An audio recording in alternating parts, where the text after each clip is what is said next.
Yo, this is Rick Mahorn, the bad boy, giving a shout out to my man Drew, Detroit Drew.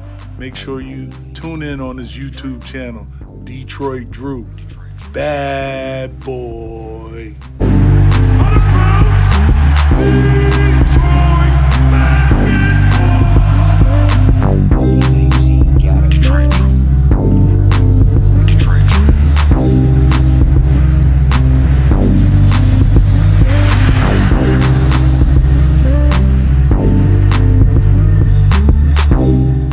Yo, peeps, how's it going? You guys seen my community post earlier this morning about the latest news from Griffin, and again, it's coming from Twitter. I believe it's Hoop Central, not always a reliable source, so take it with a grain of salt, but they're not wrong.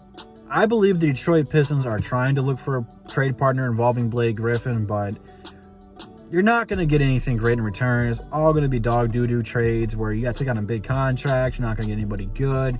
You're not going to get anyone with a lot of promise. So probably the best thing for the Pistons is to buy Blake Griffin out. Only thing about it is roughly Blake still got almost $60 million. It's about 50 and some change between this year and next year. That's a whole lot of money to pay one player not to be here. And I really don't want this to be like a Josh Smith 2.0 deal where we stretch it out over 5 years. I don't even think the Pistons can do that because they've did that so much this offseason. I think they did that as many times as they possibly could. So they're probably going to have to give it all to him, all between this year and next year, which you're pretty much going to be paying him a salary not to be on the team. I don't know what Troy Weaver's got to do. I'm sure he's got his calculator. He's running the numbers, trying to see what the hell he can do with this because it's not a good situation to be in. Because like I said, man, several times, it's a good, deep draft class this year. Even if we don't land the first or second pick, say we just fall to 3 or 4, like getting someone there is still going to be a great player. Like someone you can build around, be one of your franchise players moving forward. So, I mean, we can get someone good. Plus, free agency is super deep. You really don't want to have a problem with your cap space. You want to be able to spend money because you can get some good role players between this year and next year. Maybe make a splash at a star if you could throw them enough money. Who knows what could happen? So I predict that this isn't going to blow over anytime soon. We still have a few weeks until the trade deadline. I'm sure we're going to hear a lot more rumors about the Pistons. So, I mean, be on the lookout to get some of the bigger salary caps off the books, like Plumlee and stuff like that. So that way, if they do buy out Blake, they won't be in cap hell so much. But I don't think it's going to happen until after the trade deadline anyway, because I believe Troy's going to try until the last possible minute to find a trade partner, so that way we don't have to pay any more money. Try to get some expiring deals in here, so that way our books look a little bit better going into the off season.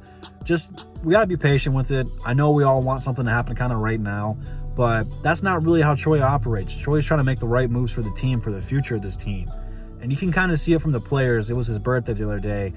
They all took time out of practice. They got him cupcakes. They sang him happy birthday. Like, the players here love Troy Weaver. I think he's a very good personnel to have. He's a very, like, understanding GM. He wants to form a relationship with these guys, so that way if there's a problem, he can fix it directly and all this sorts of other stuff. So Troy knows what he's doing. It was probably not projected to go down this way. I think that Troy was kind of betting that Blake would have been healthy and they would have been able to find a trade partner for him, because reports are they've been trying to trade Blake for months now. They just haven't found anybody. So we just have to stay patient with it and see where it goes. But like at the flip side, like the sooner he's gone, it's just like one less burden we have to worry about. We can just worry about the team, and we can focus on scouting and free agency and start worrying about that instead of trying to find a trade partner for him. But I don't know what's going to happen, man. But it looks like a buyout is for sure the route's going to happen, which I kind of figured anyway. But let me know what you guys think about this down below. Questions, comments, concerns, all that stuff, drop it down below. Instagram, Twitter, DSA members, all in the description. Check it all out.